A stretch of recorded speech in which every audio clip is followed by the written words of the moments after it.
Greetings and salutations to our fine podcast audience. Welcome to episode 124. We made it. Never fails.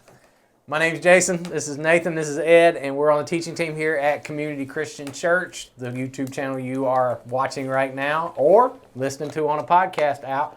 Hopefully, those of you who got tired of looking at our ugly faces, you went on the podcast apps? I do. But I don't listen to this one. I don't listen to this one either. Why would I? I do. But yes. Do you have a podcast app, Nathan? I do. Which one do you use? I use Podcast Addict. What do you use? Apple. Oh, so iTunes. iPhone. Yeah. Oh, yeah, okay. Yeah. It just comes with the I use the Google one, too. Yeah. It comes with the thing. And we're on all these, right? Are Yeah, we- I can subscribe to it. Yeah, because mine's just an RSS feed thing. Yeah. Perfect. So you can subscribe to all that information's in the description. But if it's your first time here watching, listening to us, we take questions from people. Whoever's watching, I would assume is people within our church, but maybe it's not. It's people who are just stumbling across here. Questions about life and spirituality, and we just try to come at it from a Jesus perspective and help us think a little bit more and respond to our world in a Jesus-centered way. And so today's a real short question, and it might be a little shorter of a podcast because Ed's got to be somewhere. We got to get Ed out of here. So apologize for that. If it goes long, I'm just going to stand up. He's just going to leave. I'll walk in front of the camera and slam the door. Yep. And me and Nathan will just keep talking. Yep. But we'll do our best because I don't think it's going to take a ton of time. This is just a question about one single verse, or actually two verses from the Bible. They're in a single passage that talks about one issue. And the question is this: can you explain Ephesians 6, 2, and 3? So I guess I got to read Ephesians 6, 2, and 3, and I will do that. So I'm here quoted from memory. Get it? Okay. Here we go. The verse is, honor your father and mother, which is the first commandment with a promise, so that it may go well with you and that you may enjoy long life on the earth. Now, to be clear, if most of your Bibles probably has quotation marks around most of that verse because it is a quotation from the Old Testament. What Paul is doing in this verse is he's in a section where he's teaching about what often we call house rules, how households ought to function in a God-honoring, Christ-centered way. And he has already addressed an overall topic of mutual submission all the way around. Yep. Husbands, wives, children, parents, everybody ought to be in a submission competition. But then he begins to go one by one and he talks to wives, to the husbands, he talks to parents. He talks to every group within this house that comes from a different perspective. And then in this one, he's talking to children. And he borrows from the Old Testament the commandments. And that's where he gets, honor your father and mother so that it may go well with you and you may enjoy a long life on the earth. And what I'm assuming, because this is another anonymous question, I'm assuming you want us to talk about, if I honor my father and mother, is that equal long life? Well, the original command was about long life in the land. Exactly. It was. You keep, and it was tied to them holding on to the Holy Land. So we know they didn't do it. Yeah. And we don't really have a land. Yeah. Christians don't have That's a land. Right. So, but Paul seems to be applying it more generally. He is. But I think what I found at the heart of this, and this is a concept that I think is important to help people understand in their reading of the Bible, is that there are things in the Bible called principles, and there are things called promises. And principles are different than promises. And I think what we find in this is a principle, not necessarily a promise. Yes. And I think you guys know where I'm going on this. Sure. A promise would be, you do this and this is going to happen. God kind of makes an ironclad guarantee or something like that. But then there are times, and this is the entire book of Proverbs is a book full of principles. You'll read things that it says, if this, then this. Right. And then you can go to your own life and look and go, well, that ain't true because I got an if-then that contradicts that. But what the writer is saying is, this is a general rule that if you put into practice, there are exceptions, but in general, it'll go well with you. That's right. Now let's talk a little bit about that, because I know a lot of people, I always try to listen to the voice of the contrarian when I'm answering things like this, and I can almost hear somebody, well, how do I honor my parents? Yeah. what does that really look like if it's a good thing to do? What if I've got some parents that ain't honorable? What about that? And if I can honor my parents, is it just not going to go well with me in my life? So let's just hold on to that for a couple of minutes and talk about that. Let's speak to people who have struggles with this, honoring parents. So I think to honor anybody means to treat them as if they are in a privileged position, right? So traditionally in ancient culture, you gave honor to heads of household. You would give honor to kings, emperors, people who were of some kind of important status. And to honor them would mean to treat them as if somehow they were more important. Paul says in Philippians 2 that with every person, we should value their interests above our own. And that's honor, right? Yeah. So when you look to what does it mean to honor a parent, especially a parent that might be dishonorable based on their behavior, or maybe for various reasons that's the case. To honor your parents, the way I understand it, is to say, because of your position in my life, being mother, being father, I am to never just disregard you as unimportant in my life. You may be someone who, for various reasons, I can't necessarily do everything you ask me to do. Yep. It doesn't mean I obey everything you ask me to, especially once I'm an adult, that relationship changes, right? Supposed to. Right. And so, what I mean is I can't necessarily do, if you come to me and say, I need $100,000, I don't have to go find a job to provide in that sense. But it does mean that I am not quick to say, hey, you've wronged me once, you're out of my life for good because of this. So I think it's more about honoring the position that you hold in my life and saying, I want to find ways to bless you, to love you, like I would with anybody, but certainly because you are my parents.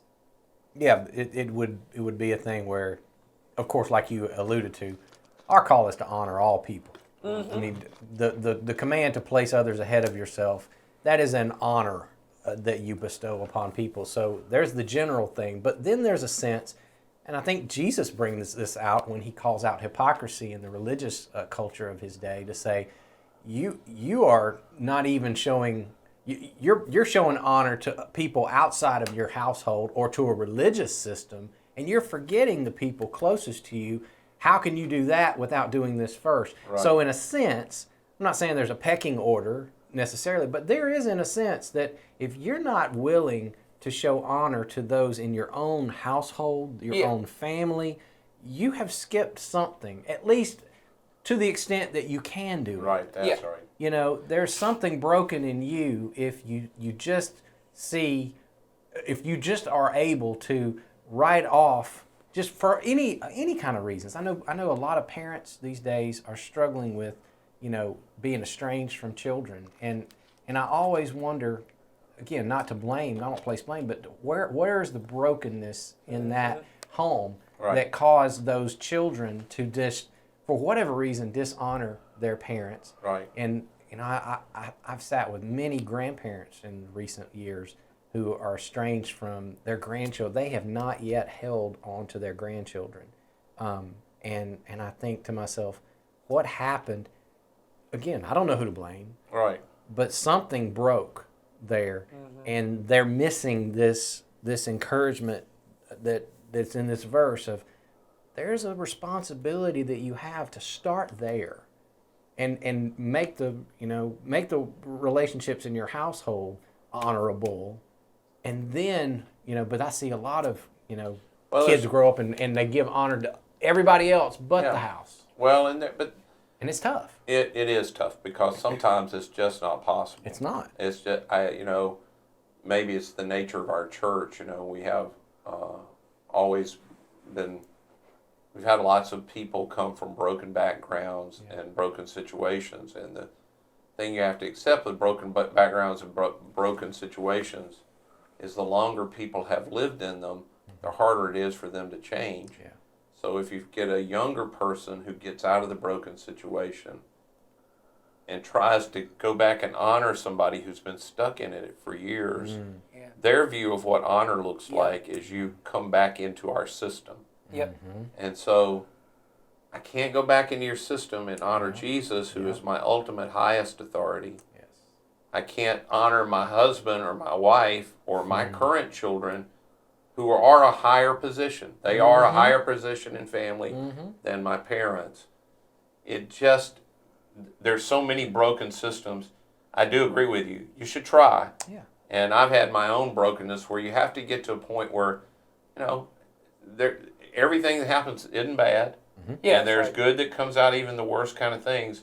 And you really begin to heal when you can name, even if it's a tiny part, that you can see the good that came out of that. Yeah. But I would just say to whoever this is, if you're in one of those really broken kind of places, I don't think there's a lot of guilt to be had if you can't get to a place that you can honor Jesus, honor your family, I don't even know what the right word is, my primary family, which is me, my wife, my kids. Well, your household. I think My is the way to household. say it. That's right. If I can't honor Jesus and then underneath Jesus, this household, if I can't do that and honor my parents, I'm going to have to do the best I can. But I cannot let my parents slide above that, which, Yes. because I'm telling you, they will bust up your house. It can happen. Well, and I think when you look at the commands, you already said, this is written to Christian households, and somehow, and I don't know if it's just the individualism of our culture, that part gets forgotten. Is that Paul is writing to families in that church about how families in churches should respond, and I think it's like these are general principles for all families for all time. He's taught because just a couple verses he's going to say, and when you're a slave.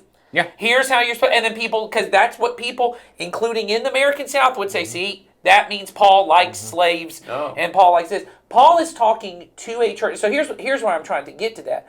Honoring parents in ancient Rome looked completely different because of the nature of the way it works. So I said it's similar to when he talks to women shouldn't speak or women shouldn't this. There was a Christianity busted up, and especially in Ephesus, there were riots. It busted up the natural order. And Paul goes through and later in chapter 6, because I was just preaching on this, he's going to say, pray that I get opportunities to speak. Y'all got to be good citizens because we can't even be. And part of being good citizens is we have wives all of a sudden who aren't being publicly submissive. And I get it. You got all the freedom where you don't ever have to submit. Yes. But you're going out in public and you are shaming your husband. And what's happening is you're having non-believing husbands look and go, why would I ever want to be a Christian? Right. You got slaves who are refusing to do anything. The masters are abusing the slaves. You've got fathers, because I said this to one parent about this one where it says, children obey your honor your parents. The next thing he says is, fathers, stop exasperating your children. And I said that to him. I said, if they are supposed to honor you, you got to stop putting so many demands on them that they are exasperated. Honoring your parent does not mean they take as many AP classes as you think is valuable. It does not mean they go to the college you think it does. You are exasperating your children. Well, and I always say to parents, in the order of things in your household, who logically should be the most mature? If you are expecting your 16-year-old to be more mature emotionally than you are fighting an uphill battle. Yes. I should be the one sacrificing for them, not them. Well, you said that in the last podcast of suffering. Well, the way you said it, and I loved it, is you have to parent yourself. That the person who gets parented the most in parenting is the parent. Right. That you go back in and go, oh, I didn't learn that lesson the first time around. Well, and I would say, and one of our elders said this to me before I had grown children, that doesn't stop when your kids get their own kids, that somehow now I, as a grandparent, get to demand my rights. I still, in the overall of our whole family, logically, I should be the most emotionally mature. I'm not saying I am in our family. You should aspire to be I that. should, and Well, I and should. the most self-sacrificial. That's And right. the I am most- not saying any of those things about myself. I'm saying I should at least expect that of myself. Right. And if I don't expect it of if I expect them to do things that I am unwilling to do, that's stupid. Yeah. And so when I hear this, and I hear it in the context of church life, Paul's been writing this whole thing because the whole of Ephesians begins with, now we have all these races who are together. We have these ethnicities that were together, and they're trying to figure out how to live. He's trying to tell them, it's clear a new humanity has happened, and suddenly children who were at best ignored, at worst despised and held in contempt in circles, children are sitting in with the adults learning how to. And so he goes, look, I get you got all this freedom. You still got to honor your parents. You still got to, and wives, I know, yes, but you still, there is a level of mutual submission that happens in the husband. And so we look at it through our lens sometimes of saying, oh, well, that's really demeaning to the child, or it's really demeaning to the wife. That isn't what he's saying. What he's saying is suddenly all this freedom has come to you in Christ, but submission is still loving, whether you're a man, a woman, a child, a parent in the situation. Honor is loving no matter what it is. And when you find yourself, because they would have these situations where you had slaves that were pastoring in the church where their master is there, and he goes, look, I get it. The role, we've busted open every possible role in society. This is what it should look like in your households. And as we said, that doesn't mean for all time then we've got to say slavery's okay.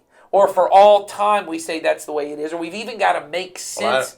I don't even think Paul's saying that, because a few verses before this, I mean, that's in Galatians, but he says there's no longer slavery free. That's right. And they're like, well, now, factually, Paul, there are slaves. Well, and I don't not even... among y'all. Yeah, he's just saying, I'm just setting an ideal for you. That's right. There's obviously there's still male or female. And you got to figure out how to live in it, but your destiny is not there. Not to have that. Yeah. Well, and I think when we look at it, because I've even heard us do this, well, then we take it and make employer, employee. I think that really is missing the point of how we should be reading this, which is to treat it like, when people talk about treating it as both a historical document and this sacred text, it's both. So I look at that and I go, wow, that's a document from this time in history. Because I remember just reading a non-believing historian who said, imagine being a Roman slave who's a woman, but your master is not a Christian. And you go in and you hear about sexual fidelity, and then you go home that night and he forces you to have sex. Imagine what breaks in a person's brain to go, my body is a temple of the Holy Spirit, but he's treating it like garbage. Right. There is this this is a period in history that exists in a certain way. And Paul is, I think what we're supposed to take from it is, as we've said, of let's honor one another. And it's going to look different in every context. It's going to be different. It's not, these are not, when people, because I've heard people say, well, why didn't God just say for all time?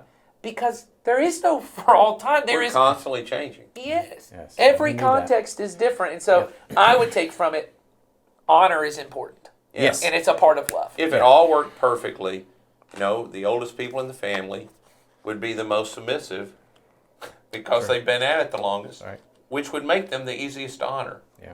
So if it were grandparents, I hear people all the time, we're still trying to figure out how to make Big Mama happy, and Big Mama's 85, and we all got to figure out when she wants to have dinner and all that kind of stuff. Big Mama at that point should be saying, I'm thankful somebody's fixing food for me. Yep. And I'm thankful. Glad I'm here. I'm glad I'm here, and I'm glad I'm y'all. that way when I'm I'm hoping y'all just. Well, I'm thankful y'all include me. You don't have to include me. And we all know, we don't all have 85-year-olds, but we all know of 85-year-olds that are that way, and they are such a blessing to the family. Absolutely. They are such a blessing Because to they the said family. the thing that then the kids that are 65 or 55 go, well, I now see the goal. This is what I want to be. I get that age.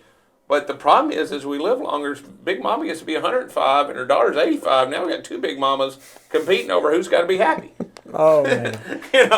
Well, let me just say as we wrap this up, because it's time to wrap it up, but, not knowing the context you come from, whoever asked this question, we weren't sure exactly what direction to go at it. We tried to come at it from all different directions, so maybe you gained what you were looking for out of the question. If not, send a follow-up, and we'll deal with it more. But I hope that helped you. I have said this for the past couple of weeks, but we have a good list of questions that we're going to get to. We're going to get to those, start working on those next week. But don't stop. Keep sending the questions in. Just know that we'll get to them as soon as we can. It may take us 4 or 5 weeks sometimes when you send the question to get it based on how we take. But we are getting to them. And send us in your name, and we will address you directly. Oh, yeah. Like we're going to with our chief question asker, Miss Sydney. So we're going to get to her real soon. So hang in there. We'll get to your questions. So, all right, that's it for today. Y'all have a great week. See you next time. Bye.